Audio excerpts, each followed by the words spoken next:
Hello everyone, today I'm starting a series which does a full analysis of every character in the Garten of Banban. I decided to start this series with Flynn because he is the main antagonist of Chapter 3, meaning that we can use some of the information in the video to predict what his role will be in Chapter 3. Flynn is an orange jellyfish clay monster made out of Juvanium. Flynn has one black eye and veins popping out of his body. There's an inconsistency with his design. The model seen in the image for Chapter 3 has 8 tentacles, while his decal has 6 tentacles. Flynn is male because he's absent from the International Women's Day poster. Flynn's genome donor is a jellyfish of some kind. I searched up orange jellyfish in Google and found a species of jellyfish called the sea nettles. They do have too many tentacles compared to the amount Flynn has, but remember, Flynn is made out of clay, and as are the other monsters, so it's possible that they didn't feel like to add so many tentacles to the design. Flynn's role in Chapter 3 will be a secondary antagonist. Someone like Sheriff Toaster will be the main antagonist. This is because the previous 2 games had them be secondary antagonists as well. In Chapter 1, Appeala Bird was the only source of conflict, and in Chapter 2, Bambalina is the main source of conflict as you spend time with her the longest. Notably, neither Jumbo Josh or Banban kill you in their respective games, so I think Flynn will act the same way to keep consistency. Flynn values helping others and exercise. On his decal, he says that he can help more people due to him having many tentacles. On another decal, he acknowledges that elevators are faster, but you should go up the stairs because it requires more exercise. In a note, a child who wrote it says that Flynn saved him and his crush, Claire, from Banban and Appeala Bird, which would be an example of him being a help to others. There is something called the Myers-Briggs type indicator, which is a common way of classifying people's personality type. The Myers-Briggs type indicator has 16 personality traits. You choose 4 out of 16 for your personality. First is extroversion versus introversion, which are both pretty self-explanatory. From the information I just gave, it's very obviously extroversion. Flynn socializes with the kindergartners in the form of helping them when they're in need and encouraging them to exercise. Next is sensing versus intuition. Sensing is described as focusing on the reality of how things are and paying attention to concrete details. People with this attribute refer to ideas that have practical applications and like to explain things in a specific way. Intuition is described as imagining the possibilities of how things can be and noticing the big picture.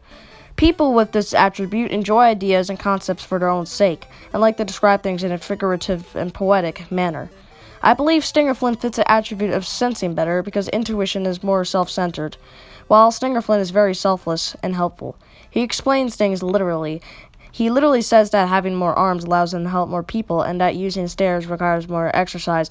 Both concepts are very easy to grasp. Then we have thinking versus feeling. Thinking is described as making decisions in an impersonal way, using logical reasoning. People with this trait enjoy finding flaws in arguments and are reasonable people. Feeling is described as basing their decisions on your personal values and how they affect others. These people value harmony and forgiveness, and they like to please others and point out the best in people and are warm and empathetic. Flynn fits the personality of feeling better because his personal values are being helpful and that's what he strives to do. Lastly, we have judging versus perceiving.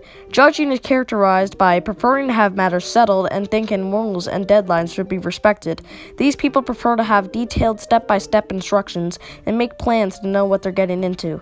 Perceiving is characterized by preferring to have their options open and seeing rules and deadlines as flexible. These people like to improvise and make things up as they go, and are spontaneous and enjoy surprises. This one's pretty difficult to determine, but I can say judging because his own rules are respected, which means to help others. This is ESFJ. This is described as outgoing, organized, and tender-hearted. I think this personality type fits Flynn greatly, just judging by his tendencies to help others.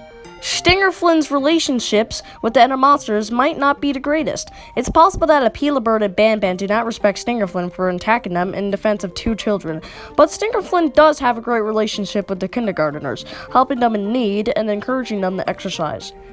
Flynn is also on the approved list of monsters. I am now going to refer back to the note I was speaking of earlier, in which I intentionally left out some information.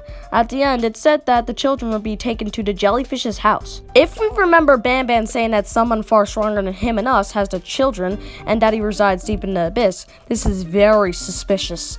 At the end of the game, we are going down to the abyss. We have not seen Stinger Flynn yet, so he does indeed reside in the abyss. With this evidence in mind, I think it's almost certain that Stinger Flynn is the one deep in the abyss. Of course, having Stinger Flynn be the main antagonist, the one that kidnapped your child so early, seems so weird because it's clear that developers are making a bullshit amount of sequels to make more money. But with the information present, it just makes the most sense. It's possible that the children were forced in prison cells by Stinger Flynn, meaning that he doesn't have them anymore. Meaning, even when you defeat Stinger Flynn, they could still make more sequels. That's the end of the video, guys. Like and subscribe, and have a nice day.